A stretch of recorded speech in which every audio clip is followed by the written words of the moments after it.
You are watching Reporter Evening Show. രാമക്ഷേത്ര പ്രതിഷ്ഠാ ചടങ്ങിൽ പങ്കെടുക്കില്ല എന്ന കോൺഗ്രസ് തീരുമാനം രാഷ്ട്രീയായുധമാക്കുകയാണ് ബി.ജെ.പി. ഇന്ത്യ മുന്നണി ഹിന്ദു വിരുദ്ധമെന്ന പ്രചാരണമാണ് ബി.ജെ.പി. ക്യാമ്പിൽ നിന്ന് ഉയർന്നു കേൾക്കുന്നത്. രാം ദർശൻ യാത്രയിലൂടെ 2 കോടി തീർത്ഥാടകരെ എത്തിക്കാനാണ് ശ്രമം. തിരഞ്ഞെടുപ്പ് മുന്നിൽ കണ്ടുള്ള തന്ത്രങ്ങൾ ഫലം കാണും.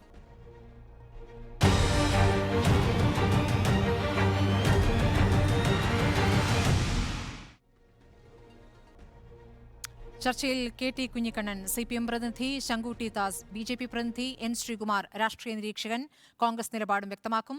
മാധ്യമപ്രവർത്തകൻ കെ.ജെ. ജേക്കബും.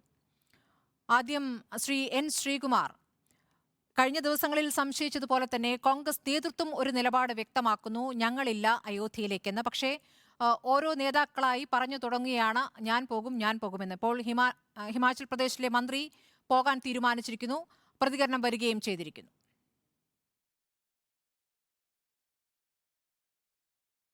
അല്ല, കോൺഗ്രസ് പോകണമെന്നോ പോകണ്ടെന്നോ ഒരു നേതാവിനോടും പറഞ്ഞിട്ടില്ല. വ്യക്തിപരമായി ആർക്കും എന്ത് വേണമെങ്കിലും തീരുമാനിക്കാം. പക്ഷേ പ്രധാനമന്ത്രി പങ്കെടുക്കുന്ന ഒരു ചടങ്ങ് അത് രാഷ്ട്രീയ തീരുമാനമാണ് ബി.ജെ.പിയുടെ. ആ രാഷ്ട്രീയ തീരുമാനത്തെ മതവുമായി കൂട്ടിക്കുഴച്ചപ്പോൾ ആ ചടങ്ങിൽ ആ മുഹൂർത്തത്തിൽ പങ്കെടുക്കേണ്ടതില്ലെന്നാണ് കോൺഗ്രസ് തീരുമാനിച്ചത്. അത് കോൺഗ്രസിൻ്റെ നേതാക്കളായ 3 പേരെയാണ് അവരെ ക്ഷണിച്ചിരുന്നത്. ആ 3 പേരും പദവികൾ വഹിക്കുന്നവരാണ്. സോണിയാഗാന്ധി പാർലമെൻ്ററി പാർട്ടി ലീഡറാണ്, അധീർ രഞ്ജൻ ചൗധരി പ്രതിപക്ഷ നേതാവാണ്, മല്ലികാർജ്ജുൻ ഖാർഗെ പ്രസിഡൻ്റാണ്. ഈ 3 പേരെയും ക്ഷണിച്ചു. ആ 3 പേരെയും ക്ഷണിച്ചപ്പോൾ അവർ പറഞ്ഞു ഇത് രാഷ്ട്രീയമാണ്, ഞങ്ങൾ ആ ചടങ്ങിലില്ല. പക്ഷേ ആ അമ്പലത്തിൽ പോകാം, രാമക്ഷേത്രത്തിൽ പോകാം, ആർക്ക് വേണമെങ്കിലും പോകാം, അത് കോൺഗ്രസ് തടയില്ല. അത് വ്യക്തിപരമായ ഓരോരുത്തരുടെ ഇഷ്ടാനിഷ്ടങ്ങളാണ്. അത് യു.പിയിലത്തെ ഒരു സംഘം 15-ാം തീയതി പോകുന്നുണ്ടല്ലോ, കോൺഗ്രസിൻ്റെ സംഘം 15-ാം തീയതി മുൻകൂട്ടി പോകുന്നുണ്ട്. അതുപോലെ തന്നെ ഹിമാചൽ പ്രദേശിൽ പോകാം, ആർക്കും പോകാം, കേരളത്തിലുള്ളവർക്കും പോകാം, ഒരു കുഴപ്പമില്ല. അത് വിശ്വാസത്തിൻ്റെ പ്രശ്നമാണ്. ശ്രീരാമനെ നമിക്കണമെന്ന് തോന്നിയാൽ അവർക്ക് പോകാം. പക്ഷേ കോൺഗ്രസ് നിലപാട് ഇന്നലെ വന്ന ശേഷം വലിയ ഒരു തരത്തിലുള്ള വിമർശനവും അധിക്ഷേപവും കോൺഗ്രസ് കേട്ടില്ല, ബി.ജെ.പിയിൽ നിന്ന് ഒഴിച്ച്. ബി.ജെ.പി. എന്താ പറഞ്ഞത്? ഹിന്ദു വിരുദ്ധമാണ്, അത് രാമനെതിരാണ് എന്നൊക്കെയല്ലേ പറഞ്ഞത്. അത് കേൾക്കാം, അത് ബി.ജെ.പി. എന്നും പറയുന്ന കാര്യമാണ്, അതിൽ പുതുമയൊന്നുമില്ല. പള്ളി പൊളിച്ചെടുത്ത് വരുന്ന ക്ഷേത്രത്തിന്റെ പ്രതിഷ്ഠാ ചടങ്ങിൽ പോകുന്നില്ല എന്നുള്ളതല്ല കോൺഗ്രസിന്റെ നിലപാട്. അത് ബി.ജെ.പിയും ആർ.എസ്.എസും രാഷ്ട്രീയ ആയുധമാക്കുന്നു എന്നൊരു പരാതി മാത്രമേ ഉള്ളൂ. നിങ്ങളെ സംബന്ധിച്ച് നിങ്ങളാണ് യഥാർത്ഥ ഹിന്ദുക്കൾ എന്നുള്ളതാണോ, നിങ്ങളാണ് യഥാർത്ഥ മതേതരവാദികൾ എന്നുള്ളതാണോ നിങ്ങളുടെ പ്രധാനപ്പെട്ട വാദം, ശ്രീ എൻ. ശ്രീകുമാർ? കോൺഗ്രസ്സിലുള്ള ഹിന്ദുക്കൾ അവർ ശരാശരി ഹിന്ദുക്കളാണ്. നമ്മൾ അങ്ങനെ കണക്കാക്കുക. ശരാശരി ഹിന്ദു എന്ന് വെച്ചാൽ അവർ കോൺഗ്രസ്സുകാരാണ്, ഹിന്ദുക്കളാണ്, മറ്റു മതങ്ങളോട് യാതൊരു വിരോധവുമില്ല, തീവ്രമായ ചിന്തകളൊന്നുമില്ല. ക്ഷേത്രത്തിൽ പോകും, അവരവരുടേതായ വിശ്വാസമായി പോകും. പക്ഷേ ആ ഹിന്ദുക്കൾ കുറിതൊടുമ്പോഴാണ് കോൺഗ്രസ്സുകാർ മൃദുഹിന്ദുത്വം എന്നൊക്കെ ഒരു ആക്ഷേപം നമ്മുടെ പല സുഹൃത്തുക്കളും ഉന്നയിക്കുന്നത്. അയോധ്യ വിഷയത്തിൽ കോൺഗ്രസിൻ്റെ നിലപാടാണ് ഞാനീ പറഞ്ഞത്. അത് കോൺഗ്രസ് വ്യക്തമാക്കിയതാണ്, സംശയരഹിതമാണ്. കാരണം എന്താണ്? ആ സുപ്രീം കോടതി വിധിയെ അംഗീകരിക്കുന്നു എന്ന് വെച്ചാൽ പള്ളി പൊളിച്ച് ക്ഷേത്രം പണിയാൻ സുപ്രീം കോടതി തീരുമാനിച്ചു, അത് കോൺഗ്രസ് അംഗീകരിക്കുന്നു. അവിടെ ക്ഷേത്രം പണി പൂർത്തിയായിട്ടില്ല. ക്ഷേത്രം പണി പൂർത്തിയാകാതെ പ്രതിഷ്ഠാകർമ്മം നിർവഹിക്കുന്നത് തെറ്റാണെന്ന് കോൺഗ്രസിൻ്റെ തീരുമാനം വന്ന ദിവസം തന്നെ 4 ശങ്കരാചാര്യ പീഠങ്ങളിലെ അധിപന്മാരും പറഞ്ഞു. ആ ശങ്കരാചാര്യ പീഠങ്ങളെ ബി.ജെ.പി. തള്ളി പറയുമോ? ബി.ജെ.പി. അല്ല, ബി.ജെ.പി. ഹിന്ദു ധർമ്മത്തിനും അതുപോലെ ഹിന്ദു വിശ്വാസത്തിനും വേണ്ടി ഞങ്ങൾ നിലകൊള്ളുന്നു എന്ന് ആണയിട്ട് പറയുന്ന ബി.ജെ.പി. ഈ ശങ്കരപീഠങ്ങളെ തള്ളി പറയുമോ? ഇല്ലല്ലോ. ആ ശങ്കരപീഠങ്ങളുടെ നിലപാടാണ് കോൺഗ്രസ് എടുത്തത്. ശങ്കരപീഠങ്ങൾ എന്താണ് പറഞ്ഞത്? പ്രധാനമന്ത്രിക്ക് ആ ചടങ്ങിൽ പങ്കെടുക്കേണ്ട പ്രധാനമന്ത്രിയല്ല, അത് പൂജയാണ്, പൂജ ദിവ്യമാണ്, അത് നടത്തേണ്ടത് രാഷ്ട്രീയക്കാരല്ല, അത് നടത്തേണ്ടത് പ്രധാനമന്ത്രിയോ മന്ത്രിമാരോ അല്ല. അതുകൊണ്ട് ഞങ്ങൾ ആ ചടങ്ങിലേക്ക് പോകുന്നില്ല. ആ ചടങ്ങിലേക്ക് പോകുന്നില്ല എന്ന് പറഞ്ഞ പോലെ തന്നെയാണ് കോൺഗ്രസിന്റെ നിലപാടും. കോൺഗ്രസ് മതേതരം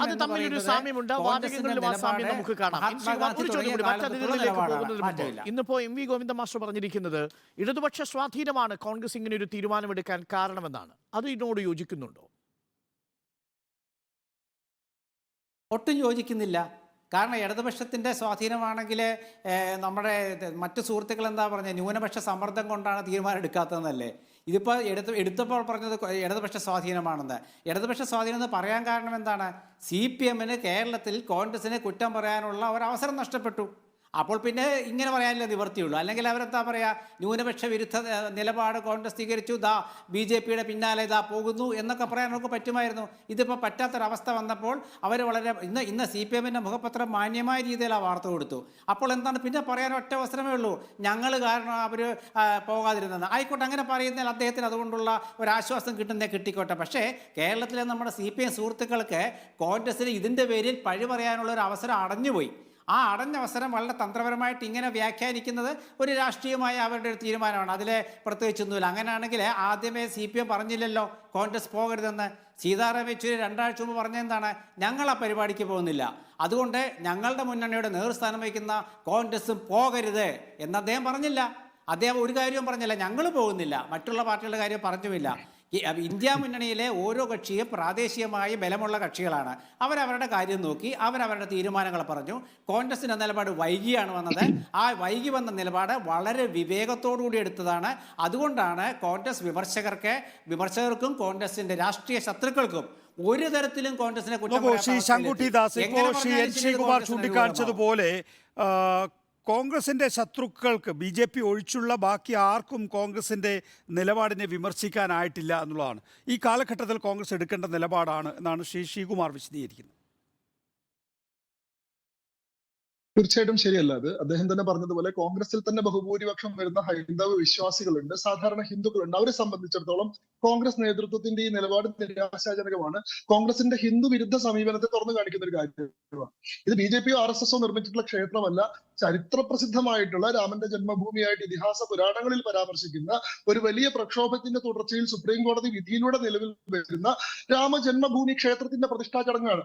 അത് സുപ്രീം കോടതി 2019 ഒക്ടോബർ 9 പറഞ്ഞിട്ടുള്ള വിധിയുടെ അടിസ്ഥാനത്തിൽ സെൻട്രൽ ഗവൺമെന്റ് ഒരു ട്രസ്റ്റ് നിർമ്മിച്ച് ആ ട്രസ്റ്റാണ് ഈ നിർമ്മാണം പൂർത്തീകരിച്ചിട്ടുള്ളത്. സമൂഹത്തിലെ വിവിധങ്ങളായിട്ടുള്ള ബഹുമാനപ്പെട്ട സംഘടനകളുടെ നേതാക്കന്മാരെ എല്ലാവരും ക്ഷണിച്ചിട്ടുണ്ട്. എല്ലാവരും വളരെ ആഘോഷപൂർവ്വം സന്തോഷപൂർവ്വം ചടങ്ങിൽ പങ്കെടുക്കുമ്പോൾ കോൺഗ്രസ് ഇവിടുത്തെ ഹിന്ദു വിശ്വാസികളുടെ വികാരം ഞങ്ങൾക്ക് പ്രശ്നമേ അല്ല, ഇത് മറ്റു ചില കൂട്ടരെ പ്രീണിപ്പിക്കലാണ് ഞങ്ങളുടെ പ്രധാനപ്പെട്ട താല്പര്യം. അതിനു വേണ്ടിയിട്ട് ഈ വിശ്വാസി സമൂഹത്തിന്റെ താല്പര്യത്തെ പൂർണ്ണമായിട്ടും അവഗണിക്കാൻ ഞങ്ങൾ തയ്യാറാണെന്ന് നിർലജ്ജമായി പ്രഖ്യാപിക്കുന്ന, ഒരിക്കൽ സുപ്രീം കോടതിയിൽ രാമൻ എന്ന് പറയുന്നത് ഒരു മിത്തിക്കൽ പേഴ്സൺ ആണ്, ഒരു ചരിത്ര പുരുഷനല്ല, ഒരു യഥാർത്ഥത്തിലുള്ള മൂർത്തി സങ്കല്പമല്ല, അതൊരു കെട്ടുകഥയാണ് എന്ന് അഫിഡവിറ്റ് കൊടുക്കാൻ തയ്യാറായിട്ടുള്ള ഈ കോൺഗ്രസ് നേതൃത്വം അവരുടെ രാമവിരുദ്ധമായിട്ടുള്ള നിലപാട് ആവർത്തിക്കുന്നതായിട്ട് മാത്രമേ കാണാൻ സാധിക്കുള്ളൂ. ഈ ചർച്ചയിൽ തന്നെ കോൺഗ്രസിനെ പ്രതിനിധീകരിച്ചുകൊണ്ട് പറഞ്ഞിട്ടുള്ള ബഹുമാനപ്പെട്ട സുഹൃത്ത് അദ്ദേഹം പറഞ്ഞ കാര്യം വാസ്തവവിരുദ്ധമാണെന്ന് സൂചിപ്പിക്കാൻ ഞാൻ ആഗ്രഹിക്കുന്നു. 4 ശങ്കരാചാര്യ മഠങ്ങളും എടുത്ത അതേ സമീപനമാണ് കോൺഗ്രസ് സ്വീകരിക്കുന്നതെന്നാണ് അദ്ദേഹം പറഞ്ഞത്. ഇന്ന് നമ്മുടെ ദക്ഷിണേന്ത്യയിലെ മഠമായിട്ടുള്ള ശൃംഗേരി മഠത്തിന്റെ അധിപതിയായിട്ടുള്ള ദിവ്യാനന്ദ ഭാരതി പത്രപ്രസ്താവന ഇറക്കിയിട്ടുണ്ട്. അവരുടെ മഠത്തിന്റെ ഒഫീഷ്യൽ വെബ്സൈറ്റിൽ വിശദീകരണം കൊടുത്തിട്ടുണ്ട്. രാമജന്മഭൂമിയിലെ പ്രാണപ്രതിഷ്ഠയുമായി ബന്ധപ്പെട്ട് അതിന് വിരുദ്ധമായിട്ടുള്ള എന്തെങ്കിലും ഒരു നിലപാട് ശങ്കര മഠത്തിനില്ല. അതിൽ ഭക്തരെല്ലാവരും നിർലോഭമായി സാധ്യമായിട്ടുള്ള അളവിൽ പങ്കെടുക്കണമെന്നുള്ളതാണ് ഞങ്ങളുടെ താല്പര്യം. ഇത് രാജ്യത്തിന്റെ ചരിത്രത്തെ സംബന്ധിച്ചിടത്തോളം ഒരു വലിയ നിർണായകമായിട്ടുള്ള അസുലഭമായിട്ടുള്ള മുഹൂർത്തമാണെന്ന് ശങ്കരാചാര്യരുടെ കൂട്ടത്തിലും നിങ്ങൾക്ക് വിഭജനം ഉണ്ടാക്കാൻ സാധിച്ചു അല്ലേ? ഉത്തരാഖണ്ഡിലും പുരിയിലെയും ശങ്കരാചാര്യർക്ക് വ്യത്യസ്തമായ നിലപാടാണ്. നോക്കൂ, ഞങ്ങൾ ഉണ്ടാക്കി എന്നുള്ളതല്ല ഇവിടുത്തെ പ്രശ്നം. ഇവിടെ നിങ്ങൾ തെറ്റായ ഒരു വാർത്ത കൊടുത്തു. ഇന്നലെ എല്ലാ മാധ്യമങ്ങളും ഒരേപോലെ ആവർത്തിച്ചൊരു കാര്യം, 4 ശങ്കര മഠങ്ങളും അയോധ്യയിലെ പ്രാണപ്രതിഷ്ഠയ്ക്ക് എതിരായിട്ടുള്ള നിലപാട് സ്വീകരിക്കുന്നു എന്നുള്ളതാണ്. ഇന്ന് വാർത്ത വരുമ്പോൾ നമ്മൾ കാണുന്നു 2 മഠങ്ങൾ ഇത് നിഷേധിക്കുന്നു. ബാക്കി 2 പേരുടെ കാര്യം നമുക്കറിയില്ല. ദ്വാരകയിലെ ഗുജറാത്തിലുള്ള ദ്വാരക മഠവും കർണാടകയിലുള്ള ശൃംഗേരി മഠവും ഇന്ന് പരസ്യമായിട്ട് പത്രപ്രസ്താവനകൾ ഇറക്കിയിട്ട് അവിടുത്തെ ആചാര്യന്മാർ ഈ വാർത്തയെ നിഷേധിച്ചിട്ടുണ്ട്. അപ്പൊ ബോധപൂർവം തെറ്റായിട്ടുള്ള പ്രചരണങ്ങൾ അഴിച്ചുവിടുകയും സമൂഹത്തിൽ ഇതിനെ സംബന്ധിച്ച് തെറ്റായിട്ടുള്ള സംശയങ്ങൾ ജനിപ്പിക്കുകയും ചെയ്യുക എന്നുള്ള വളരെ തെറ്റായിട്ടുള്ള ഒരു സമീപനമാണ് ചില ആളുകൾ ഈ കാര്യത്തിൽ എടുത്തുകൊണ്ടിരിക്കുന്നത്. സുപ്രീം കോടതിയുടെ വിധി എന്ന് പറയുന്നത് രാജ്യത്തിന്റെ ഐക്യതയും അഖണ്ഡതയും മുൻനിർത്തി പറഞ്ഞിട്ടുള്ള വിധിയാണ്. ആ വിധി എന്ന് പറയുന്നത് 2 സമൂഹങ്ങൾ തമ്മിൽ ഒരുപാട് കാലമായി നിൽക്കുന്ന സംശയവും സ്പർദ്ധയും സംഘർഷവും ഇല്ലാതാക്കിയിട്ട് 2 കൂട്ടർക്കും ഒന്നിച്ച് മുന്നോട്ട് പോകാനുള്ള ഒരു പാത തുറക്കുന്ന വിധിയാണ്. അതുകൊണ്ടാണ് അയോധ്യയിലെ രാമജന്മഭൂമിയിൽ ക്ഷേത്രവും ധൻപൂരിൽ 5 ഏക്കർ ഭൂമിയിൽ പള്ളിയും എന്ന് പറയുന്ന ഒരു ഫോർമുല അവിടെ മുന്നോട്ട് വെച്ചിട്ടുള്ളത്. ഇതിന് എല്ലാ പാർട്ടികളും അന്ന് സ്വീകരിച്ചതായിരുന്നു. ഇന്ന് ഈ വർത്തമാനം പറയുന്ന കോൺഗ്രസ് പാർട്ടി അന്ന് വിധിയെ സ്വാഗതം ചെയ്യുകയാണ് ചെയ്തിട്ടുള്ളത്. ഇന്ന് INDA അലയൻസിലുള്ള മുഴുവൻ കക്ഷികളും, അരവിന്ദ് കെജ്രിവാൾ ഉൾപ്പെടെ, JD ഉൾപ്പെടെ എല്ലാ കക്ഷികളും, DMK ഉൾപ്പെടെ എല്ലാ കക്ഷികളും അതിനെ സ്വാഗതം ചെയ്യുകയാണ് ചെയ്തത്. അത് പ്രധാനമന്ത്രി പോലും പറഞ്ഞത് ഇത് ഏതെങ്കിലും ഒരു പക്ഷത്തിന്റെ വിജയമോ ഏതെങ്കിലും ഒരു പക്ഷത്തിന്റെ പരാജയമല്ല, ചരിത്രപരമായിട്ടുള്ള സംഘർഷങ്ങളും സ്പർദ്ധകളും മറന്നു കളഞ്ഞുകൊണ്ട് ഇനി ഒന്നിച്ച് മുന്നോട്ട് പോകാനുള്ള ഒരു സാധ്യതയാണ് തുറന്നെടുത്തത് എന്നുള്ളതാണ്. ആ സാധ്യത ഉപയോഗിക്കുന്നതിന് പകരം എങ്ങനെയാണോ അയോധ്യയിൽ രമ്യമായി പരിഹരിക്കാവുന്ന ഒരു തർക്കം വളരെ ബോധപൂർവമുള്ള പ്രചരണത്തിലൂടെ ഒരു സംഘർഷത്തിലേക്ക് ഇവർ ഒരിക്കൽ കൊണ്ടുപോയത്, അതേ മട്ടിൽ രാജ്യത്തെ വീണ്ടും ഈ ശങ്കുട്ടി മോഹൻദാസ്, ഈ 22-ാം തീയതി പ്രധാനമന്ത്രിയുടെ നേതൃത്വത്തിൽ ഒരു റോഡ് ഷോ നടക്കുന്നുണ്ടോ അയോധ്യയിൽ? അങ്ങ് എന്റെ പേര് പറഞ്ഞത് തെറ്റായിട്ടാണ്. അത് ശങ്കുട്ടി മോഹൻദാസ് എന്നാണ് ഉദ്ദേശിച്ചത്. ആരെയാണെന്ന് എനിക്ക് അറിയില്ല. എന്റെ പേര് ശങ്കുട്ടി ദാസ്. ശങ്കുട്ടി ദാസ്. യെസ്, ശംഖു തുളസിദാസ് എന്നാണ് എന്റെ പേര്. അതെ, പറഞ്ഞോളൂ. ശരി, അങ്ങയുടെ ചോദ്യം 22-ാം തീയതി അവിടെ നരേന്ദ്രമോദിയുടെ റോഡ് ഷോ നടക്കുന്നുണ്ടോ എന്നുള്ളതാണെങ്കിൽ അതിന്റെ പദാവലി എങ്ങനെയാണെന്ന് എനിക്കറിയില്ല. പക്ഷെ സാധാരണഗതിയിൽ നരേന്ദ്രമോദി ഏതെങ്കിലും ഒരു നഗരത്തിൽ വന്നു കഴിഞ്ഞാൽ അദ്ദേഹത്തിന്റെ ആ യാത്ര ഒരു വലിയ ആഘോഷമായി മാറാറുണ്ട്. കഴിഞ്ഞ തവണ തൃശ്ശൂർ അദ്ദേഹം വന്നപ്പോൾ എങ്ങനെയാണ് അദ്ദേഹം ആ മഹിളാ സംഗമം നടക്കുന്ന വേദിയിലേക്ക് വന്നത് എന്നത് നമ്മൾ കണ്ടതാണ്. അതല്ലെങ്കിൽ അതിന്റെ തൊട്ടടുത്ത ദിവസം അദ്ദേഹം മറ്റൊരു പ്രദേശത്തേക്ക് പ്രധാനമന്ത്രി രാമക്ഷേത്രത്തിൽ സന്ദർശനം നടത്താൻ പോകുന്നത് പ്രധാനമന്ത്രിയായിട്ടാണോ അതല്ല ഒരു വിശ്വാസിയായിട്ടാണോ? പ്രധാനമന്ത്രിയായിട്ട് തന്നെയാണ്. എങ്ങനെയാണോ 1951 സോമനാഥ ക്ഷേത്രത്തിന്റെ പ്രാണപ്രതിഷ്ഠ രാജ്യത്തിന്റെ പ്രസിഡന്റ് ആയിരുന്ന രാജേന്ദ്ര പ്രസാദ് നിർവഹിച്ചത്, അദ്ദേഹം ഒരു വ്യക്തിയായിട്ടല്ലല്ലോ നിർവഹിച്ചത്.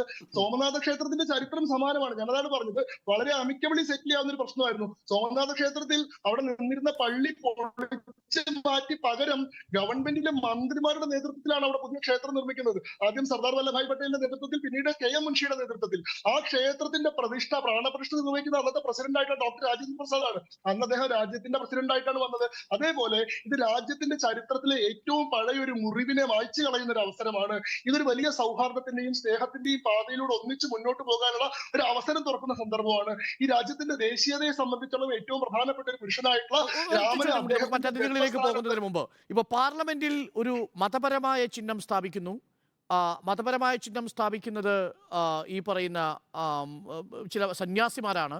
സന്യാസിമാർ ചെയ്യേണ്ട പ്രതിഷ്ഠാകർമ്മത്തിന് സാന്നിധ്യമാകുന്നത് പ്രധാനമന്ത്രിയാണ്. ഈ അതിർവരമ്പുകളെല്ലാം ദുർബലമായി തീരുന്നു. അതിലൊരു ആശങ്കയും താങ്കൾക്ക് തോന്നുന്നില്ലേ ശങ്കുട്ടിദാസ്?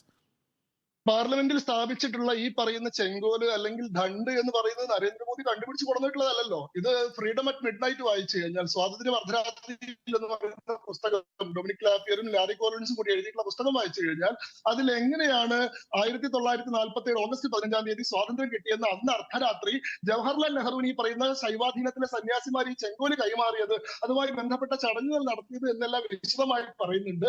അന്ന് നെഹ്റു തന്റെ രാജാധികാരം ഏറ്റെടുക്കുന്നതിന്റെ ചിഹ്നമായിട്ട് സ്വീകരിച്ചിട്ടുള്ള ചെങ്കോലാണ് പിന്നീട് ചരിത്രത്തിൽ വിസ്മൃതിയിലേക്ക് പോയിട്ടുള്ള ഒരു സംഗതിയാണ് ഇപ്പൊ വീണ്ടും പാർലമെന്റിലേക്ക് വന്നത്. അതിന് നമ്മുടെ രാജ്യത്തിന്റെ സാംസ്കാരികമായിട്ടുള്ള പൈതൃകത്തെ സംബന്ധിച്ച് വലിയൊരു പ്രാധാന്യമുണ്ട്. നമ്മുടെ ആധുനിക ജനാധിപത്യമാവുക എന്ന് പറഞ്ഞു കഴിഞ്ഞാൽ നമ്മൾ നമ്മുടെ ചരിത്രത്തെ മറന്നു കളയുക, നമ്മുടെ പഴയ തലമുറയെ മറന്നു കളയുക, നമ്മുടെ സംസ്കാരത്തെ മറന്നു കളയുക എന്നുള്ളതല്ല.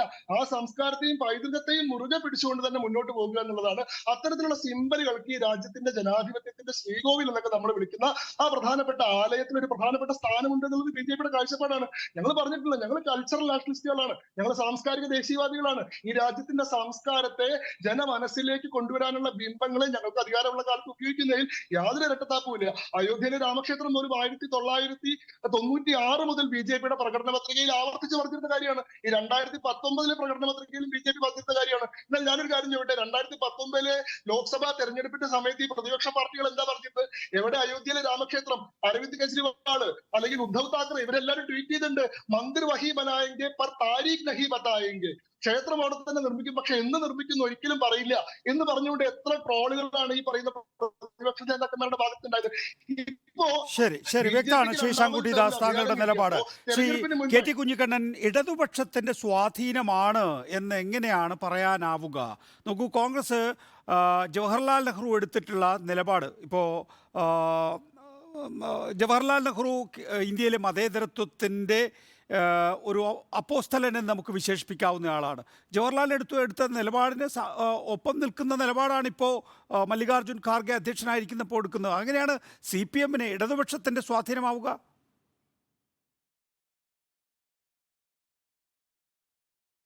ബാബറി മസ്ജിദ് തകർത്ത സ്ഥലത്ത് പണിത രാമക്ഷേത്രത്തിൻ്റെ പ്രതിഷ്ഠാ ദിനത്തിൽ പങ്കെടുക്കുമോ എന്ന ക്ഷണം ക്ഷേത്ര ട്രസ്റ്റിൻ്റെ പേരിൽ BJPക്കാർ അയച്ചപ്പോൾ, കേന്ദ്ര സർക്കാരിൻ്റെ ഒത്താശയിൽ ഈ രാജ്യത്തെ ദേശീയ പാർട്ടികളുടെ നേതാക്കൾക്ക് അയച്ചപ്പോൾ, ആ നേതാക്കൾ ഇക്കാര്യത്തിൽ അസന്ദിഗ്ധമായ ഒരു നിലപാട് പറയാൻ മടിച്ചു നിന്നു എന്നുള്ളതാണ്.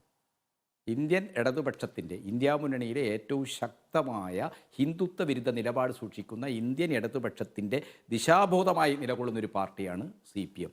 CPM വളരെ ഒരു സംശയത്തിനിടയില്ലാതെ പറഞ്ഞല്ലോ, ഞങ്ങൾ പങ്കെടുക്കില്ല. വിശ്വാസത്തെയും മതപരമായ ചടങ്ങുകളെയും രാഷ്ട്രീയവൽക്കരിക്കുകയാണ് BJP ചെയ്യുന്നത്. അയോധ്യ ഒരു രാഷ്ട്രീയ വിഷയമായിട്ടാണ് BJP ഉയർത്തിക്കൊണ്ടുവന്നത്. അവിടെ പങ്കെടുക്കുന്ന പ്രശ്നമില്ല എന്ന് ഞങ്ങൾ പറഞ്ഞു. ഇത് നികേഷും ഞാനും നമ്മളെല്ലാം തന്നെ കഴിഞ്ഞ എത്രയോ ദിവസങ്ങളായി ചർച്ച ചെയ്യാം. അപ്പോൾ ഇവിടെ കോൺഗ്രസിനെ പ്രതികരിച്ച് വരുന്ന ശ്രീകുമാറിനെ പോലുള്ള ആളുകൾ എന്താ പറഞ്ഞത്? അവിടെ ഇവിടെയും തൊടാത്ത വാദങ്ങൾ, വളരെ വിചിത്രമെന്ന് തോന്നാവുന്ന വൈരുദ്ധ്യങ്ങൾ നിറഞ്ഞ വാദങ്ങൾ അവതരിപ്പിക്കുകയായിരുന്നു അവർ ചെയ്തത്. ഞങ്ങൾ നെഹ്റുവിൻ്റെ ആളുകളാണ്, ഞങ്ങൾ സരയൂ നദിയുടെ പ്രവാഹഗതിയിലേക്ക് RSSകാർ, ഹിന്ദു മഹാസഭക്കാർ അതിക്രമിച്ച് കടന്ന് സ്ഥാപിച്ച ഈ ബിംബങ്ങൾ, ഈ വിഗ്രഹങ്ങൾ എടുത്തു കളയണമെന്ന് പറഞ്ഞ നെഹ്റുവിൻ്റെ ആളാണ്, അതുകൊണ്ട് ഞങ്ങൾ പങ്കെടുക്കില്ല എന്ന് അവർക്ക് സംശയരഹിതമായ ആ ചരിത്രബോധത്തിലാണ് അവർ പ്രവർത്തിക്കുന്നതെങ്കിൽ, ചരിത്രബോധത്തിൻ്റെ ഒരു പ്രത്യയശാസ്ത്ര പരിസരത്തിൽ നിന്നാണ് അവർ സംസാരിക്കുന്നതെങ്കിൽ അവർക്ക് കഴിയുമായിരുന്നല്ലോ. ഇത്രയും ദിവസം ദേശീയ പത്രങ്ങൾ, നിങ്ങളെപ്പോലുള്ള മാധ്യമപ്രവർത്തകർ, നമ്മളെല്ലാം ഈ വിഷയം ചർച്ച ചെയ്തു. അങ്ങനെ വലിയ സമ്മർദ്ദത്തിന് വഴങ്ങിയിട്ടാണ് കോൺഗ്രസ് പാർട്ടിക്ക് ഇന്ന് ഞങ്ങൾ അവിടെ പങ്കെടുക്കില്ല എന്ന് പറഞ്ഞപ്പോൾ, പങ്കെടുക്കില്ല എന്ന് പറഞ്ഞപ്പോഴെന്താണ് ആ വാദവും എന്താണ് അവസരവാദപരമായി പോവുകയാണ്. നികേഷേ, എന്താ പറഞ്ഞിരിക്കുന്നത്? ഞങ്ങൾ 3 ആൾ പങ്കെടുക്കില്ല എന്നാൽ ഇപ്പോൾ ശ്രീകുമാർ ഇവിടെ വിശദീകരിക്കും. ഞങ്ങളുടെ സോണിയാഗാന്ധി, മല്ലികാർജ്ജുന ഖാർഗെ, അതുപോലെ തന്നെ ഞങ്ങളുടെ പാർലമെൻറ്റിലെ പ്രതിപക്ഷ നേതാവ്, ഞങ്ങൾ പങ്കെടുക്കില്ല. ഈ നേതാക്കൾ പങ്കെടുക്കില്ല. മറ്റു നേതാക്കൾക്ക് ഇഷ്ടമുള്ള എല്ലാവർക്കും പോകാം.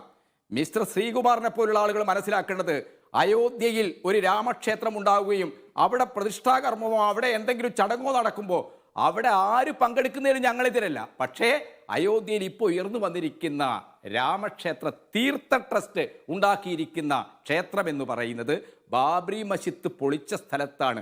464 വർഷക്കാലം അയോധ്യയിലെ മുസ്ലിങ്ങൾ തലമുറകളായി നിസ്കരിച്ചു വന്ന ഒരു പള്ളി പൊളിച്ച സ്ഥലത്താണ്.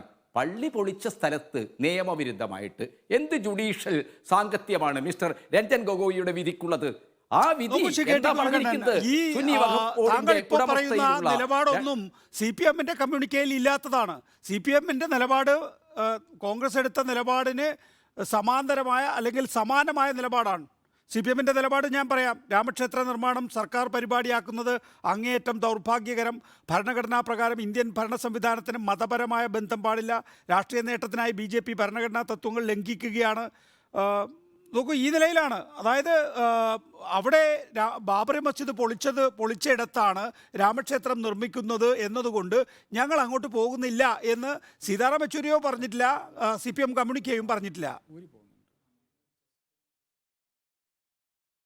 എൻ്റെ നികേഷേ, ഈ കാര്യങ്ങൾ ആ പ്രസ്താവനയുടെ വിവിധ വശങ്ങളിലേക്ക് കടക്കുമ്പോൾ ഈ കാര്യങ്ങൾ വളരെ കമ്മ്യൂണിക്കേറ്റീവാണ്, വളരെ വ്യക്തമാണ്. എന്താ കാര്യം? ബാബറി മസ്ജിദ് തകർത്ത സ്ഥലത്ത് ക്ഷേത്രമുണ്ടാക്കുന്നതിന് ഞങ്ങളെതിരാണ്. 1992 ഡിസംബർ 6-ന് ശേഷം 7-ാം തീയതിയാണ് പ്രകാശ് കാരാട്ട് ജനറൽ സെക്രട്ടറി ആയിരിക്കുന്ന CPM ഉൾപ്പെടെയുള്ള പാർട്ടികളുടെ, ഇടതുപക്ഷ പാർട്ടികളുടെ, CPM അന്ന് നികേഷ് ഡൽഹിയിലുണ്ടെന്നാണ് എനിക്ക് തോന്നുന്നത്, CPM ഉൾപ്പെടെയുള്ള ഇടതുപക്ഷ പാർട്ടികളുടെ നേതൃത്വത്തിൽ നരസിംഹറാവുവിൻ്റെ വീട്ടിലേക്ക് മാർച്ച് നടത്തുന്നത്. 11 ഭാഷകളിൽ പ്രാവീണ്യമുണ്ടെന്ന് പറയുന്ന ബഹുഭാഷാ പണ്ഡിതനായ നരസിംഹറാവു ലോകമാകെയുള്ള മാധ്യമങ്ങളും ലോകമാകെയുള്ള ജനാധിപത്യവാദികളും ചരിത്രത്തിൽ കണ്ടിട്ടില്ലാത്ത വിധത്തിൽ ഒരു പള്ളിയുടെ കുംഭഗോപുരങ്ങളിൽ കയറി രാജ്യത്തെ പ്രതിപക്ഷ രാഷ്ട്രീയ പാർട്ടി നേതാക്കളുടെ നേതൃത്വത്തിൽ അത് ദംസിക്കുന്നത്, അതിനെക്കുറിച്ച് രാജ്യത്തിൻ്റെ പ്രധാനമന്ത്രി പ്രസ്താവന, അദ്ദേഹം മിണ്ടാതിരുന്നല്ലോ. അദ്ദേഹം മിണ്ടിയത് എപ്പോഴാണ്? ഇടതുപക്ഷ പാർട്ടികൾ. അപ്പോൾ നരസിംഹറാവു ആദ്യമായി വായി തുറന്നപ്പോൾ എന്താ പറഞ്ഞത് നികേഷ് അപ്പോൾ ഡൽഹിയിലുണ്ടെന്നാണ് എനിക്ക് തോന്നുന്നത്.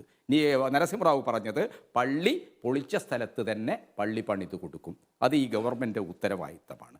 അങ്ങനെ കർഷകർ നടത്തിയ ഈ വിധ്വംസക കൃത്യത്തെ അന്നത്തെ കോൺഗ്രസിൻ്റെ അധ്യക്ഷനും പ്രധാനമന്ത്രിയുമായ നരസിംഹറാവു തള്ളിക്കളഞ്ഞു. ആ നിലപാട് എന്തുകൊണ്ട് കോൺഗ്രസ് ഉപേക്ഷിച്ചു? നമുക്ക് ആ കാലഘട്ടത്തിൽ പോകേണ്ടതുണ്ട്. ശ്രീ KT കുഞ്ഞിക്കണ്ണൻ, നോക്കൂ, നമുക്കൊന്ന് ക്രമീകരിക്കാം ചർച്ച ഇങ്ങനെ. അതായത് വിധിന്യായം നമുക്കൊന്നും സ്വീകാര്യമായിരിക്കില്ല, എനിക്ക് സ്വീകാര്യമല്ല, താങ്കൾക്കും സ്വീകാര്യമായിരിക്കില്ല. പക്ഷേ അതാണ് ലോ ഓഫ് ദ ലാൻഡ്. അതിൻ്റെ അടിസ്ഥാനത്തിൽ കേന്ദ്ര സർക്കാരിനോട് പള്ളി നിർമ്മിച്ചു കൊടുക്കാനാണ്, ക്ഷേത്രം നിർമ്മിച്ചു കൊടുക്കാനാണ് ആവശ്യപ്പെട്ടിട്ടുള്ളത്. ക്ഷേത്രം നിർമ്മിച്ചു കൊടുക്കുന്നു. ആ സാഹചര്യത്തിൽ CPM ഉദ്ഘാടന കർമ്മത്തിന് പോകുന്നുണ്ടോ എന്നുള്ളതാണ് ചോദ്യം. CPM ഉദ്ഘാടന കർമ്മത്തിന് പോകാത്തതിന് കാരണമായി പറഞ്ഞിട്ടുള്ളത് ഇത് BJPയുടെയും RSSൻ്റെയും ഇവൻ്റാണ്, ഞങ്ങൾ പോകുന്നില്ല എന്നുള്ളതാണ്. വിശ്വാസികളുടേതാണ് വിശ്വാസം, അതിന് ഞങ്ങൾ എതിരല്ല എന്നുള്ളതാണ്. അപ്പോൾ വളരെ കൃത്യമായ അതേ നിലപാട് തന്നെയാണ് ഇന്നലെ ജയറാം രമേശിൻ്റെ കമ്മ്യൂണിക്കേയിലും ഉണ്ടായിട്ടുള്ളത്. അപ്പം നിങ്ങൾ പറയാത്ത കാര്യം കോൺഗ്രസ് പറയണോ? അല്ല നികേഷ് ഈ ചർച്ച എങ്ങോട്ടാണ് കൊണ്ടുപോകാൻ ഉദ്ദേശിക്കുന്നത് എനിക്കറിയില്ല. ഒരു കാര്യം വളരെ കൃത്യമാണ്, ഈ ക്ഷേത്രാരാധന, ഈ ക്ഷേത്രപ്രതിഷ്ഠയൊക്കെ മതപരമായ വിശ്വാസപരമായ കാര്യമാണ്. അതിൽ രാഷ്ട്രീയ പാർട്ടികളെ ക്ഷണിക്കേണ്ടതില്ല, അത് ഗവൺമെൻറ് പരിപാടിയാക്കണ്ട. അത് CPMൻ്റെ വളരെ വ്യക്തമായ ഒരു പരിപാടിയാണ്. കോൺഗ്രസ് പക്ഷേ എന്താണ്, BJP ഇത് രാഷ്ട്രീയമായി ഉപയോഗിക്കുന്നു എന്ന ആക്ഷേപമല്ലാതെ ഞങ്ങളെയും കൂടി പങ്കെടുപ്പിച്ച് ഇതാ ഞങ്ങളുടെ വെള്ളിശിലകൾ, ഇതാ ഞങ്ങളുടെ സംഭാവന, ഇതല്ലേ ദിഗ്വിജയ് സിംഗും പ്രിയങ്ക ഗാന്ധിയും കമൽനാഥും ഇത്രയും കാലം നേതൃത്വത്തിന്റെ പ്രതികരണമാണല്ലോ ഏറ്റവും ഒടുവിൽ വന്നിരിക്കുന്നത്. ഔദ്യോഗിക നേതൃത്വം സോണിയാഗാന്ധി ഖാർഗെ അറിയിച്ചിരിക്കുന്നത് ഞങ്ങൾ പോകുന്നില്ല. എന്തുകൊണ്ട്? RSSും BJPയും അത് രാഷ്ട്രീയ ആയുധമാക്കുന്നു, തെരഞ്ഞെടുപ്പിനുള്ള ആയുധമാക്കുന്നു, അതുകൊണ്ട് ഞങ്ങളില്ല എന്നാണ് തീരുമാനം അറിയിച്ചിരിക്കുന്നത്. CPMന്റെ കമ്മ്യൂണിക്കയിൽ പറയുന്നത് പോലെ മതപരമായ ചടങ്ങുകൾ തികച്ചും വ്യക്തിപരമാണ് എന്ന് പറയുന്നു, അതിനെ മാനിക്കുന്നു എന്നുള്ള നിലപാട് CPMനും ഉണ്ട്. പുതിയ സാഹചര്യത്തിലെ പുതിയ പ്രതികരണങ്ങളായി വേണം ഒരുപക്ഷെ അതിനെ കാണാൻ. ശ്രീ KJ ജേക്കബിലേക്ക് വരാം ഇടവേളയ്ക്ക് ശേഷം. Welcome back. Shri KJ Jacob, നമ്മൾ ചർച്ച നേരെ കേട്ടി ഞാൻ അങ്ങയിലേക്ക് തിരിച്ചു വരാം. അതിനുമുമ്പ് എനിക്ക് ശ്രീ KJ ജേക്കബിലേക്ക് ഒരു ചോദ്യമുണ്ട്. നേരത്തെ ശങ്കുട്ടിദാസ് കാര്യങ്ങൾ വിശദീകരിക്കുമ്പോൾ സോമനാഥ ക്ഷേത്രവുമായി താരതമ്യം ചെയ്യുന്നത് താങ്കൾ ശ്രദ്ധിച്ചിട്ടുണ്ടാവും. സോമനാഥ ക്ഷേത്രത്തിൽ എങ്ങനെയാണോ രാജേന്ദ്ര പ്രസാദ് പോയത്, അതുപോലെ തന്നെയാണ് അയോധ്യയിലെ രാമക്ഷേത്രത്തിലേക്ക് പ്രധാനമന്ത്രി പോകുന്നത് എന്ന ഒരു കമ്പാരിസൺ ആണ് ഇപ്പോൾ BJP മുന്നോട്ട് വയ്ക്കുന്ന ഒരു പ്രധാനപ്പെട്ട ആശയം. അതിനോട് എങ്ങനെ പ്രതികരിക്കുന്നു KJ ജേക്കബ്?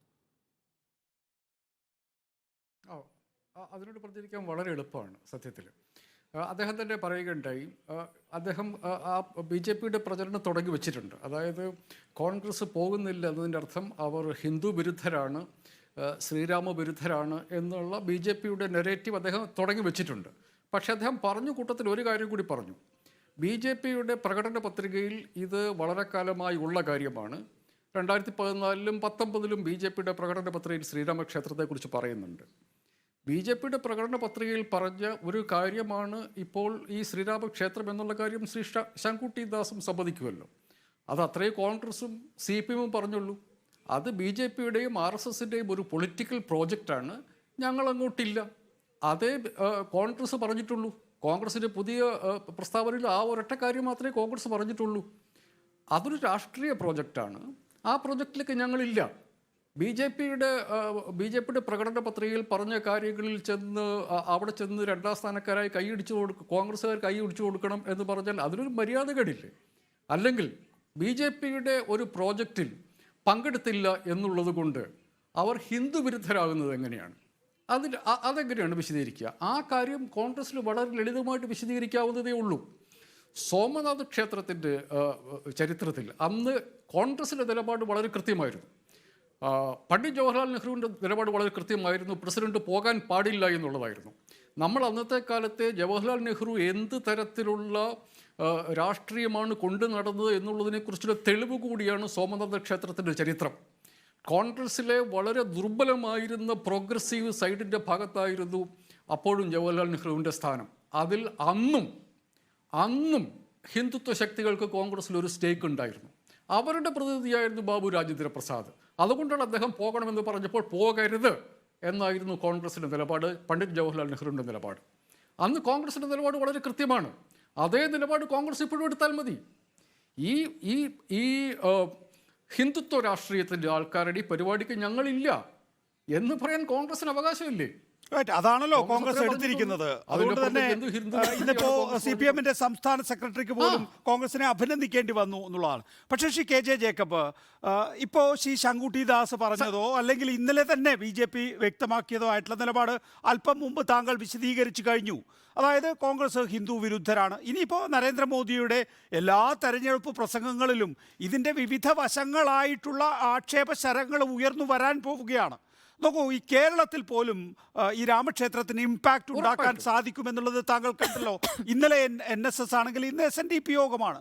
അതായത് ഇടതുപക്ഷത്തിൻ്റെ സഹയാത്രികൻ എന്ന് നമ്മൾ വിശ്വസിക്കുന്ന നവോത്ഥാനത്തിൻ്റെ വലിയ രീതിയിലുള്ള പിണറായിയുടെ സഹായി എന്ന് കരുതുന്ന വെള്ളാപ്പള്ളി നടേശനാണ് ഇന്ന് RSSൽ നിന്ന് അതിൻ്റെ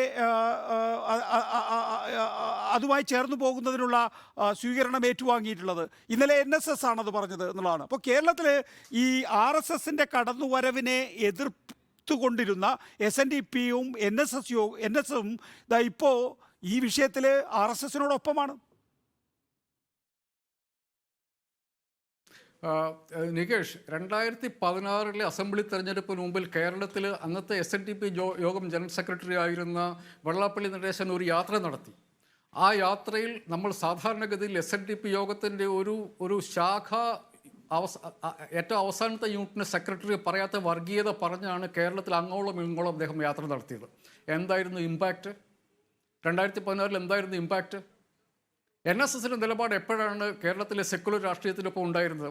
അതുകൊണ്ട് SNDP യോഗത്തിന് ജനറൽ സെക്രട്ടറിയോ അല്ലെങ്കിൽ NSSൻ്റെ ജനറൽ സെക്രട്ടറിയോ അവർ വിശ്വാസികളാണെങ്കിൽ അതിന് ആർക്കാണ് അതിൽ വേറെ അഭിപ്രായ വ്യത്യാസമുള്ളത്? ഇപ്പം ഈ പിന്നെ അക്ഷതം എന്ന് പറയുന്ന അയോധ്യ ക്ഷേത്രവുമായി ബന്ധപ്പെട്ട സാധനം കേരളത്തിലുടനീളം കൊടുക്കുന്നതൊക്കെ RSSകാരല്ലേ? RSSകാരുടെ ഒരു പ്രോജക്റ്റാണ് എന്ന് അവർ പറയുന്നു. RSSൻ്റെ രാഷ്ട്രീയത്തോട് താല്പര്യമുള്ളവർ അതിനോട് ചേർന്ന് നിൽക്കട്ടെന്നേ. അത് നോക്കൂ KJ ജേക്കബ്, 2016 താങ്കൾ പറഞ്ഞതുപോലെ തന്നെ നമ്പൂതിരി മുതൽ നായാടി വരെ അല്ലെങ്കിൽ നായാടി മുതൽ നമ്പൂതിരി വരെ എന്ന ആശയം മുൻനിർത്തി ഒരു യാത്ര നടത്തിയിരുന്നു.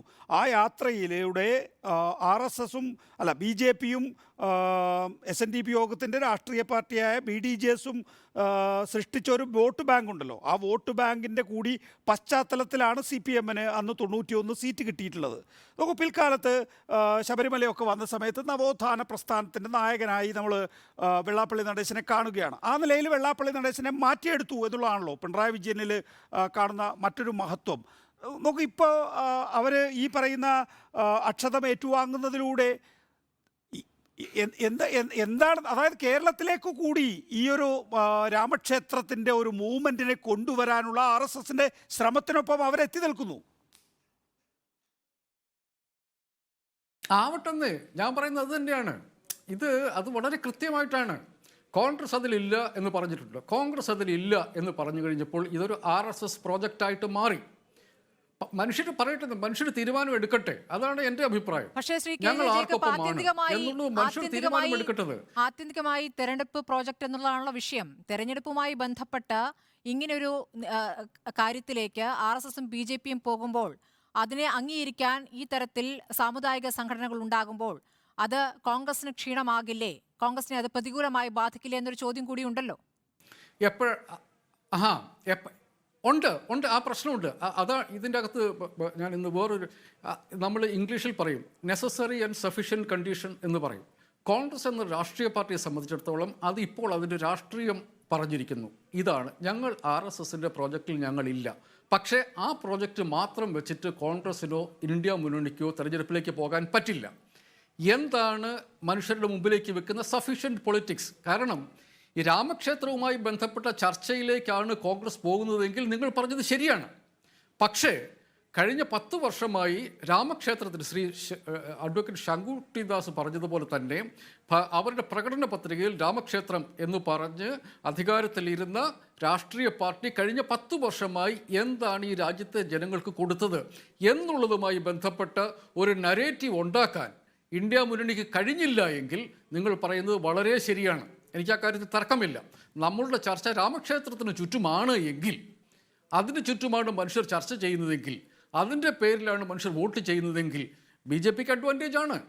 പക്ഷേ നമ്മുടെ രാഷ്ട്രത്തിൻ്റെ പ്രശ്നങ്ങൾ രാമക്ഷേത്രവുമായി ബന്ധപ്പെട്ടത് മാത്രമാണോ എന്നുള്ള ചോദ്യം മനുഷ്യരോട് ചോദിക്കാൻ KJ ജേക്കബ്. നോക്കൂ KT കുഞ്ഞിക്കണ്ണൻ, താങ്കൾ നേരത്തെ സംസാരിച്ചുകൊണ്ടിരിക്കുന്ന സമയത്താണ് നമ്മൾ ഇടവേളയിലേക്ക് പോയത്. ഞാൻ നേരത്തെ KJ ജേക്കബിനോട് ചോദിച്ച ചോദ്യം ആവർത്തിക്കുന്നു, താങ്കൾക്ക് പറയാനുള്ളത് കൂട്ടിച്ചേർക്കാം. നോക്കൂ, SNDP യോഗവും NSSും മുഖ്യമന്ത്രിയായ പിണറായി വിജയൻ്റെ പ്രസംഗത്തിൽ തന്നെ പലപ്പോഴും നമ്മൾ കേട്ടിട്ടുള്ളതാണ് NSSും SNDP യോഗത്തിൻ്റെയും റോള് ആ റോൾ എന്താണ്? RSSനെ തടഞ്ഞു നിർത്തുന്നതിൽ അവർ വഹിച്ച പങ്കാണ്. നോക്കൂ, ഇപ്പം എന്താ സംഭവിച്ചുകൊണ്ടിരിക്കുന്നതെന്ന് സംബന്ധിച്ചൊരു വ്യക്തത വരുത്താനാവോ KT കുഞ്ഞിക്കണ്ണൻ? അല്ല നികേഷേ, ഈ NSSും SNDP യോഗമൊക്കെ പലപ്പോഴും ഈ രീതിയിലുള്ള ചാഞ്ചാട്ടം നടത്തിയിട്ടുണ്ട്. നമുക്കെല്ലാവർക്കും അറിയാലോ, മന്നം ശങ്കർ കാലഘട്ടം മുതൽ RSSുമായിട്ടുള്ള ഒരു ബാന്ധവത്തെക്കുറിച്ച് അവർ ചിന്തിച്ചിട്ടുണ്ട്. വിശാല ഹിന്ദുവിനെ കുറിച്ച്, മഹാസഖ്യത്തെക്കുറിച്ചൊക്കെ അവർ ആലോചിച്ചിട്ടുണ്ട്. അതൊക്കെ കേരളത്തിൽ പാളിപ്പോയതാണ്.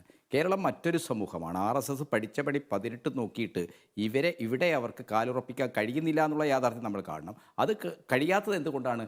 ഇവിടെ മതനിരപേക്ഷ ശക്തികൾ സജീവമാണ്. ഇവിടുത്തെ സോഷ്യൽ ഫാബ്രിക്കിനെ നമ്മൾ പരിശോധിക്കുമ്പോൾ സ്വാഭാവികമായിട്ട് എന്താണ്, ഇവിടുത്തെ വിശാലമായ ഹൈന്ദവ സമൂഹത്തിൽപ്പെട്ട ഹിന്ദുമത വിശ്വാസികളൊക്കെ തന്നെ സെക്കുലർ മൂവ്മെൻറ്റിൻ്റെ ഭാഗമാണ്. RSSൻ്റെ ഒരു സംഘപരിവാർ അജണ്ടയുടെ ഭാഗമാകാൻ അവർ തയ്യാറല്ല എന്നുള്ളതാണ് യാഥാർത്ഥ്യം. എങ്ങനെ തയ്യാറാക്കാമെന്നാണ് BJP പല വിഷയങ്ങളും. ഇപ്പോൾ 80കൾ മുതൽ നമുക്കെല്ലാവർക്കും അറിയാലോ, ആ ഗംഗയിലെ വെള്ളം മുക്കി കൊണ്ടുവന്ന് ഇവിടെ പുണ്യജലമാണ്, മരിക്കുന്ന അവസാന സമയത്ത് കൊടുക്കണമെന്ന് പറഞ്ഞു. ഈ മാനാഞ്ചിറ മൈതാനിയിൽ ഞാൻ കണ്ടതാണ് നീണ്ട ക്യൂ. അത് തൊട്ട് എന്തെല്ലാം ഇപ്പോൾ ഈ രാമക്ഷേത്രത്തിലെ എന്തോ പൂജിച്ച സംഗതി എന്ന് പറഞ്ഞുകൊണ്ട് വീടുകൾ അവരെത്തിക്കുന്നുണ്ട്. ഇതെല്ലാം തന്നെ അനുഷ്ഠാനപരമായ ഒരുപാട് നടപടികളിലൂടെ ഹിന്ദുത്വത്തിലേക്ക് ആളുകളെ കൊണ്ടുപോകാൻ കഴിയുമോ എന്നവർ ശ്രമിക്കും. അപ്പോൾ സ്വാഭാവികമായിട്ടും എന്താണ്, ഒക്കെ തന്നെ വലിയ സെൻറ്റിമെൻ്റലാവും, ചാഞ്ചാട്ടമുണ്ടാവും. പക്ഷേ അതിൻ്റെ അടിസ്ഥാനത്തിൽ മാത്രമല്ല നമ്മളൊരു രാഷ്ട്രീയ നിലപാടെടുക്കുന്നത്. നമ്മളെടുക്കുന്ന രാഷ്ട്രീയ നിലപാട് ചരിത്രത്തിൻ്റെയും പ്രത്യയശാസ്ത്രത്തിൻ്റെയും ഒക്കെ ഒരു മണ്ഡലത്തിൽ നിന്ന് കൊണ്ടാവണം. അത് കോൺഗ്രസ്സിന് മനസ്സിലാകാതെ പോകുന്ന ഒരു കാര്യമാണ്. കേരളം എന്തുകൊണ്ട് RSSനെ പ്രതിരോധിക്കുന്നു എന്ന് കോൺഗ്രസ് ചിന്തിക്കണം. എന്തുകൊണ്ട് സംസ്കാരത്തിൻ്റെയും പ്രത്യയശാസ്ത്രത്തിൻ്റെയും ഒക്കെ മണ്ഡലത്തിൽ വലിയ കടന്നുകയറ്റം നടത്താൻ RSS ശ്രമിക്കുമ്പോൾ നമ്മൾ എന്തുകൊണ്ട് പ്രതിരോധത്തിൻ്റെതായ സാധ്യതകളുണ്ട്? ഇപ്പോൾ സ്കൂൾ പാഠപുസ്തകങ്ങളിൽ നമ്മുടെ ചരിത്രവുമായി ബന്ധപ്പെട്ട പ്രധാനപ്പെട്ട ഭാഗങ്ങളൊക്കെ വെട്ടിമാറ്റി NCERT ദേശീയ തലത്തിൽ ഇവിടെ ഞങ്ങളത് പഠിപ്പിക്കുമെന്ന് പറയുന്നു. ഇങ്ങനെയുള്ളൊരു പ്രതിരോധത്തിൻ്റെ ഒരു മണ്ഡലമുണ്ട്. ഇപ്പോൾ ബാബരി മസ്ജിദുമായി ബന്ധപ്പെട്ടുകൊണ്ട് നികേഷ് എന്നോട് ചോദിച്ചൊരു ചോദ്യമുണ്ട്. CPMൻ്റെയും കോൺഗ്രസിൻ്റെയും പ്രസ്താവന. നികേഷേ, ഞങ്ങളുടെ കേന്ദ്ര കമ്മിറ്റി കമ്മ്യൂണിക്കെ ഏറ്റവും ഒടുവിൽ വരുന്ന കമ്മ്യൂണിക്കെ വെച്ച് മാത്രം സംസാരിക്കുന്നവരല്ല നമ്മൾ. അതിന് മുമ്പത്തെ കമ്മ്യൂണിക്കെയുണ്ട്. രഞ്ജൻ ഗൊഗോയിയുടെ വിധി വന്ന ഉടനെ ഇന്ത്യയിലെ ഒരു പ്രതിപക്ഷ പാർട്ടികളും മിണ്ടാതിരിക്കാനാണ് ശ്രമിച്ചത്, നിശബ്ദത പാലിക്കാനാണ്. പക്ഷേ ചരിത്രത്തിലെ വഞ്ചനയും കയ്യേറ്റവും ഒരിക്കലും അംഗീകരിച്ചുകൂടാ. വഞ്ചനയും കയ്യേറ്റവും അതങ്ങനെ തന്നെയാണ് എന്ന് പറയാൻ ചരിത്രത്തോട് സത്യസന്ധത പുലർത്തുന്ന എല്ലാവർക്കും ഉത്തരവാദിത്വമുണ്ട്. അതുകൊണ്ട് CPM രഞ്ജൻ ഗൊഗോയിയുടെ വിധിയിലെ വഞ്ചനയെ, ആ വിധി ജുഡീഷ്യൽ അല്ല എന്ന രീതിയിൽ പ്രസ്താവന നടത്തി. രാഹുൽ ഗാന്ധി പറഞ്ഞു, പ്രിയങ്ക ഗാന്ധി പറഞ്ഞു, സോണിയ ഗാന്ധി പറഞ്ഞു. KJ ജേക്കബ് നേരത്തെ മുന്നോട്ട് വെച്ചൊരു ചോദ്യമുണ്ട്. നെസസറിയായ ഒരു കണ്ടീഷൻ ഉണ്ട്. അത് കോൺഗ്രസ് എന്ന പാർട്ടിക്ക് ഇന്ത്യ എന്ന ഒരു രാഷ്ട്രീയ ഭൂമികയിൽ നിലനിൽക്കാൻ ആവശ്യമായ തീരുമാനമാണ് ഇപ്പോൾ എടുത്തിരിക്കുന്നത്. അയോധ്യയിലേക്ക് ഈ പ്രാൺ പ്രതിഷ്ഠാ ദിനത്തിൽ പോകുന്നില്ല. എന്നാൽ ഇനി സഫീഷ്യൻ്റ് ആയിട്ടുള്ള മറ്റൊരാവശ്യമുണ്ടല്ലോ, അത് രാമക്ഷേത്രത്തിന് പകരം നിങ്ങൾ എന്തു പറയും? ഇന്നിപ്പോൾ പുറത്തൊരു കാർട്ടൂൺ ഇറങ്ങിയിട്ടുണ്ട്. ജനഹൃദയങ്ങളിലാണ് രാമൻ ജീവിക്കുന്നത്, അതുകൊണ്ട് രാഹുൽ ഗാന്ധി അങ്ങോട്ടാണ് സന്ദർശനം നടത്തേണ്ടത് എന്ന്. പക്ഷേ അതെങ്ങനെ നിങ്ങൾ ജനങ്ങളെ ബോധ്യപ്പെടുത്തും ശ്രീകുമാർ? നോക്കൂ ഡോക്ടർ അരുൺ, നമ്മളെ ഈ ഹൈന്ദവ വിശ്വാസത്തെ ഒരു അജണ്ടയാക്കുമ്പോൾ അത് ഇന്ത്യ മുഴുവൻ ഒരു ഏകീകൃത രീതിയിൽ എല്ലാവരും അംഗീകരിക്കുമെന്ന് കരുതുന്നത് തെറ്റാണ്. ദക്ഷിണേന്ത്യയും ഉത്തരേന്ത്യയും അതുപോലെ പൂർവ്വ ഇന്ത്യയൊക്കെ നമ്മളിത് കണക്കാക്കണം. അപ്പോൾ അതിൻ്റെ ഒരു വ്യത്യാസം എല്ലായിടത്തും വരും. ഈ രാമക്ഷേത്രത്തിലേക്ക് രാഹുൽ ഗാന്ധിയുടെ ഭാരത് ജോഡോ ന്യായ് യാത്ര വരുമ്പോൾ രാഹുൽ ഗാന്ധിയും കൂട്ടരും കോൺഗ്രസ് ആ ക്ഷേത്രത്തിൽ പോയാൽ ഈ BJPയുടെ അജണ്ട അവിടെ പൊളിഞ്ഞു വീഴും. ഈ ഉദ്ഘാടന ചടങ്ങ് മാത്രമേ പോകാത്തുള്ളൂ. അതിവിടെ നമ്മൾ പലവട്ടം പറഞ്ഞാണ്. പക്ഷേ ഇവിടെ ശ്രീ ശങ്കുട്ടി ദാസ് അത് പലവട്ടം കോൺഗ്രസ് തിരുത്തിയിട്ടും അദ്ദേഹം അത് ആവർത്തിക്കുകയാണ്. ഒരു ചെങ്കോലിനെ കുറിച്ച്, ആ ചെങ്കോലിൻ്റെ കഥ ജവഹർലാൽ നെഹ്റു പറഞ്ഞിട്ടില്ല, രാജാജി പറഞ്ഞിട്ടില്ല. കോൺഗ്രസ് ഒരു വ്യക്തമാക്കിയിട്ടുണ്ട്. മദ്രാസിലത്തെ കുറച്ച് മത നേതാക്കൾ 1947 ആഗസ്റ്റ് മാസത്തിൽ ജവഹർലാൽ നെഹ്റുവിന് ഒരു ദണ്ട് കൊണ്ട് കൊടുത്തു. അദ്ദേഹം അത് മ്യൂസിയത്തിൽ വെച്ചു. അത് ബ്രിട്ടീഷുകാർ കൊടുത്താണെന്ന് ഇവർ പറഞ്ഞുകൊണ്ടിരിക്കുക. അത് കോൺഗ്രസ് തിരുത്തത് ഇപ്പോഴും ജയറാം രമേശിൻ്റെ ആ ട്വീറ്റ് എടുത്ത് നോക്കിയാൽ അതിൽ കാണാൻ പറ്റും. രണ്ടാമത്തെ കാര്യം, ശ്രീ KT കുഞ്ഞിക്കണ്ണൻ ഇവിടെ കോൺഗ്രസിനെ പഴി പറയാൻ വേണ്ടി ശ്രമിക്കുകയാണ്. അതൊരു കാര്യം മനസ്സിലാക്കുന്നത്, CPMൻ്റെ നിലപാട് ഈ ജാതി മതത്തെക്കുറിച്ച് എന്താണ്? അവർ ഈ ദേവസ്വം ബോർഡ് ഭരിക്കുകയും എന്നാൽ വിശ്വാസമില്ല എന്ന് പറയുകയും ചെയ്യുന്നവരല്ലേ. മന്ത്രി ശബരിമലയിൽ പോയി തൊഴാതെ നിൽക്കുന്ന ചർച്ചയാക്കിയ നാടല്ലേ കേരളം. എന്തുകൊണ്ട് ഇവർക്ക് ദേവസ്വം ബോർഡ് വിട്ടുകൊടുത്തുകൂടാ? അപ്പോൾ ആ രാഷ്ട്രീയം നമ്മൾ കാണണ്ടേ? അപ്പോൾ രാഷ്ട്രീയത്തിൽ മതത്തിൻ്റെ അധികാര രാഷ്ട്രീയത്തിൽ മതത്തിൻ്റെ സ്വാധീനത്തെ CPM ഉപയോഗപ്പെടുത്തുന്നുണ്ട്. അത് ഉപയോഗപ്പെടുത്താത്തതാണ് കോൺഗ്രസ് എന്നാണ് ഞാൻ നേരത്തെ ഇന്നലെയും പറഞ്ഞതാണ്. മതവും രാഷ്ട്രീയവും വേർതിരിക്കാൻ കഴിയില്ലെന്ന് മഹാത്മാഗാന്ധി തന്നെ പറഞ്ഞിട്ടുണ്ട്. പക്ഷേ അധികാര രാഷ്ട്രീയത്തിലേക്ക് മതത്തെ കൊണ്ടുവരുന്നതാണ് ഇവിടെ കോൺഗ്രസ് എതിർക്കുന്നത്. അങ്ങനെ വരുമ്പോൾ NSS പറഞ്ഞാലും SNDP പറഞ്ഞാലും NSS ഇറക്കിയ പ്രസ്താവന നിങ്ങൾ നോക്കൂ. നിങ്ങൾ NSS ഇത് പറഞ്ഞു എന്ന് പറയുമ്പോൾ ആ പ്രസ്താവന വായിക്കൂ. കോൺഗ്രസിലെ പേരെടുത്ത് എവിടെയെങ്കിലും കുറ്റം പറഞ്ഞിട്ടുണ്ടോ? അവിടെ വിശ്വാസികൾ പോണെന്ന് എന്നെ കോൺഗ്രസിനെ പേരെടുത്ത് വിമർശിച്ചിട്ടുണ്ടോ എന്നുള്ളതാണ് ചോദ്യമെങ്കിൽ അത് വിമർശിച്ചത് കോൺഗ്രസിനെ തന്നെയാണ് എന്നുള്ളത് നമുക്ക് കാണാം. ഇന്ന് SNDP യോഗവും അക്കാര്യത്തിൽ സമാനമായ നിലപാട് എടുക്കുന്നു എന്ന് പറയുമ്പോൾ അത് കേരളത്തിലേക്ക് കൂടി എത്തിയിരിക്കുന്നു എന്ന് വേണം കരുതാൻ. അതിനൊന്നും നമ്മൾ കണ്ണട ചെയ്തെടുത്തിട്ട് കാര്യമുണ്ടോ? ശ്രീകുമാർ, നോക്കൂ, ഇവിടെ കേരളമൊന്നും അല്ല അവരുടെ ഭൂമിക ഈ വിഷയം പ്രചരിപ്പിക്കുന്നതിന്. ഉത്തരേന്ത്യയാണ് എന്ന് താങ്കൾക്കറിയാം. നിലവിൽ 5 സംസ്ഥാനങ്ങളിലെ നിയമസഭാ തെരഞ്ഞെടുപ്പിൽ കോൺഗ്രസിനേക്കാൾ വോട്ട് നേടി, കോൺഗ്രസിനേക്കാൾ സീറ്റ് നേടി BJP ആണ് മുന്നിലെത്തി നിൽക്കുന്നത്. നോക്കൂ, അവിടെ പറയുന്നത് എന്താണ്? 1528 ബാബറുടെ സേനാനായകൻ മിർബാക്കി തകർത്ത രാമജന്മഭൂമി ക്ഷേത്രം പുതുക്കി പണിയുന്നു എന്നാണ്. 76 യുദ്ധങ്ങൾ ഇതിനുവേണ്ടി നടന്നു എന്നാണ്. 3 ലക്ഷത്തിലധികം ഭക്തർ ഈ രാമക്ഷേത്ര നിർമ്മാണത്തിന് വേണ്ടിയുള്ള യുദ്ധത്തിൽ മരിച്ചു എന്നാണ്. ഇതൊക്കെ വിശ്വസിക്കുന്ന പാവങ്ങളാണ് ഉത്തരേന്ത്യയിലുള്ളത്. അവരോട് നിങ്ങൾ എന്താണ് പറയാൻ പോകുന്നത്? അല്ല, ഇങ്ങനത്തെ ഒരുപാട് ചരിത്ര കഥകളൊക്കെ BJP അവരുടെ പ്രസംഗത്തിൽ ആയിക്കോട്ടെ, കുഴപ്പമില്ല. അതിനെ പ്രതിരോധിക്കാനല്ല ഈ കോൺഗ്രസ് ശ്രമിക്കുക. കഴിഞ്ഞ കർണാടക തെരഞ്ഞെടുപ്പിലും തെലങ്കാനയിലുമൊക്കെയുള്ള ജനകീയ പ്രശ്നങ്ങൾ ഉയർത്തിക്കൊണ്ടുവരും. അവരുടെ അജണ്ടയിൽ കോൺഗ്രസ് വീടില്ല എന്ന് കോൺഗ്രസ് വ്യക്തമാക്കി കഴിഞ്ഞു. നല്ലൊരു സമീപനത്തിലേക്ക് കോൺഗ്രസ് എത്തുന്നു എന്നുള്ളതാണ്. അതിൽ ഒരു ഐക്യം കോൺഗ്രസ് നേതാക്കൾക്കിടയിൽ ഉണ്ടായാൽ കൊള്ളാം. കാരണം മറിച്ചുള്ള പ്രതികരണങ്ങൾ വരുന്നതുകൊണ്ടാണ് അങ്ങനെ ഒരു കാര്യം പറഞ്ഞത്. നമ്മുടെ സമയം അവസാനിക്കുകയാണ്. വളരെ നന്ദി Shri KT Kunhikannan, Sankutty Das, N Sreekumar, KJ Jacob ചർച്ചയിൽ പങ്കെടുത്തതിന്. റിപ്പോർട്ടർ ഈവനിംഗ് ഷോ പൂർത്തിയാകുന്നു. You are watching Reporter Evening Show.